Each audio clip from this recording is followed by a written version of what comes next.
भारतीय इतिहास में लगभग 780 से लेकर 1030 AD के बीच बताया जाता है। 700 से लेकर 1030 ईस्वी बताया जाता है।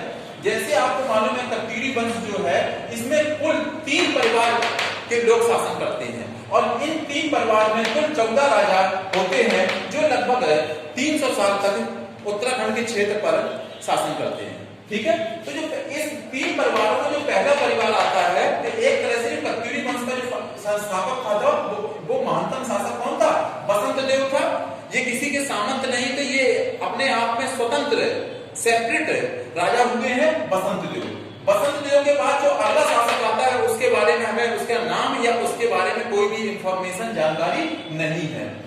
बसंत देव के बाद इसका जो ग्रैंडसन आता है खरपड़ देव, इस वंश का एक महानतम शासक हुआ है, एक बड़ा शासक हुआ है और इन दोनों लोगों ने उस समय के स्वतंत्र राजाओं द्वारा दी जाने वाली उपाधियां जैसे परम भट्टारक, महाराजा धीराज और परमेश्वर जैसी उपाधियां दी है। इसके बाद इसका पुत्र कल्याण देव और कल्याण देव के बाद त्रिभुवन राजदेव अगले शासक आते हैं। इनके बाद त्रिभुवन के बाद दूसरा परिवार के राजा आते हैं जिसकी स्थापना की थी श्री निम्बल ने। निम्बल के बाद उसका पुत्र आता है ईस्ट गणदेव।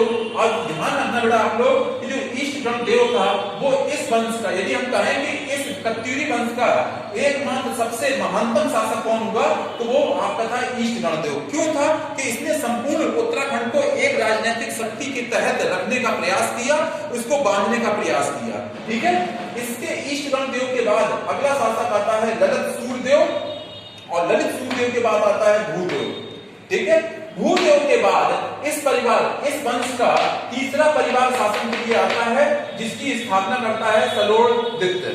सलोर्दित्य के बाद इसका पुत्र इच्छरदेव आता है, ये भी इस वंश का एक महानतम शासक होता है, इच्छरदेव भी। और इच्छरदेव के बाद देसर या देसर देव अगला शासक आता है और देसर देव के बाद पद भट्ट देव आता है या पदम देव भी आता है और इस वंश का जो आखिरी शासक आता है वो सुबक्ष राज देव आता है।